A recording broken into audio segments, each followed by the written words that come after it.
Good morning and welcome to day 151 of Walk with Winston. And I hope wherever you are today, you are having a marvelous day. It's a little chilly here in Tampa, so I had to bundle up this morning as I headed out to the park. But it is a glorious day here today. I'm so excited to get out here in nature and to take a little time this morning to capture this light in photographs. This light this time of year is just so spectacular, and I love the new color of the leaves. That it's a special green that only happens right at the beginning when those leaves first pop out for the year. So it's something that's very memorable and something I take a lot of intentional time to be observant of this time of year, because it only happens once a year. I had a bit of nostalgia last night. I was recalling the black and white TV show from when I was a kid, The Adventures of Superman. That was one of there was a handful of favorite TV shows that I had when I was a really little kid, and The Adventures of Superman and Lassie were a couple of those particular shows that I enjoyed watching. It also reminded me that back in that era, we didn't have hundreds of channels to pick from. We didn't have streaming TV. We had 3 TV stations that we could get in rural Virginia. We had to be the human channel changers. The kids were always assigned to get up and go to the TV and change the channel and to adjust the rabbit ears so that we could get the signal in perfectly. Well, what I loved about the classic Superman shows was that it had the character Clark Kent, who was a mild-mannered newspaper reporter, shy, reticent, didn't have a ton of confidence, but he would magically transform into a crime-fighting superhero. And they attributed it in the story to him having superpowers coming from another planet. But, as we think about our own lives, I think we also have that same transformation potential as we become aligned with our purpose in life. When we're uncertain about those things, we can be tentative, we can be shy, we can be reticent to share the giftings that God has implanted in us when we don't feel that sense of alignment. And on the other hand, I've noticed that even the quietest people, when they feel aligned and when they feel called and when they feel totally in their purpose, are just magnetic and captivating and unstoppable in sharing their purpose once they get that alignment. And why wouldn't they? Because when you have something that valuable to share, you're going to tell everyone. Now, one of the things about discovering our superpower is that for a lot of us, we don't recognize it in ourselves. We take for granted those things that come naturally and easily to us. But for others, that exact same experience, that exact same task or activity that we feel so natural in, can be really a struggle for them. So my mentor, Dan Miller, talks about how one of the tools he uses to discover giftings and in his life is when he gets the same request for help from 3 different people. Now, it could be framed a little bit differently. Morning. But he is able to connect the dots and see that 3 people are asking him for the same help. That's that's probably an opportunity to be of service to one another.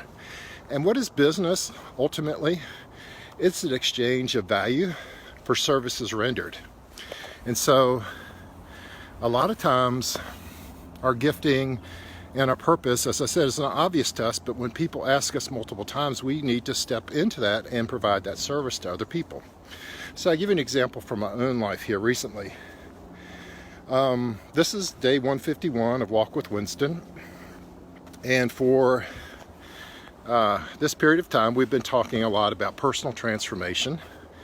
And that's because I have a lot of experience completely reinventing my life multiple times. And so change and change management and getting out of inertia is something that I have a lot of experience with. But it's also interesting to me that in conversations with people recently who have learned more about my career, I get a different question from people. It's not about change and how to get started and how to get going. The question is, how did you grow? How did you start, grow, and scale a 7-figure business? When they found out about my second career, that was something that I spent a decade on. I was able to take an idea, take a need that I had, turn it into an idea, and turn it into a business that at its peak was generating $4.4 million a year in revenue. We had employees in 10 different states. And I just take for granted that a lot of people haven't done that. And yet a lot of people, particularly those who are starting to get some traction in their business, think about, well, how do I get this to 7 figures? It's not something I would have even considered to be of value. But now I've been asked about it multiple times. And so I am developing a free ebook with some of the lessons that I learned from building that 7-figure business. I actually have 7 lessons that I learned. Some of those are intentional or maybe accidental steps that we took that led to our success. And then others are lessons that I wished I knew. Looking back on it, I wished I had taken a different action that would have perhaps propelled us probably to an 8-figure business if I had taken those actions then that I know now. So it's a combination of wins and losses in a sense. And I packaged that into a nice short ebook, and I'm going to have that available. And if you're on my mailing list, which is a link in this video, you can get an advanced copy of that when I first publish that here in a few, within the next week or so. But so I hope you take advantage of that. But coming back to your superpower and what you can offer the world, one of the things I think and this isn't necessarily a business opportunity, but it's a way that you can inspire and give hope to others, is that one of the things I'm noticing right now also is that so many people are discouraged about, they can't break through that obstacle. They can't break through that challenge. And yet, being at the age I am, and probably many of you have had similar experiences where you have overcome great odds. So one other project that's kind of a passion project for me right now is I'm gathering stories of people who've overcome big odds. And so I set a personal goal over the next 6 weeks to connect with 50, 100 people, I don't know, to hear about your story of overcoming big odds. And it's my intent, I think those are fascinating. I get a lot of personal inspiration from those, and I'll be glad to share mine with you. But I'm also thinking that may be something that would help a lot of people. And so it's a bit of a passion project for me. And so if that's you've overcome big odds. Maybe you don't think they're big odds, but you've had a setback and then you've overcome and you've begun again. You've gotten back on the horse and now you've It's gone in a completely different direction, a better direction than you would have imagined. I'd love to hop on a quick 30-minute Zoom call with you and learn more about your story. And I'd also love to learn about your superpower, because as I connect with people, I can connect you with them once I know what your gift is.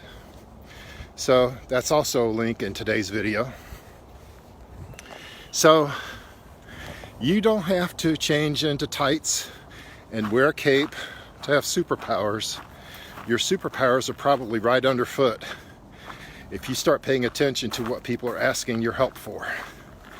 And when you do, and when you step into that new season of alignment, you're going to be amazed at how good it feels and how many people you can help. I look forward to hearing your story, and let's connect soon.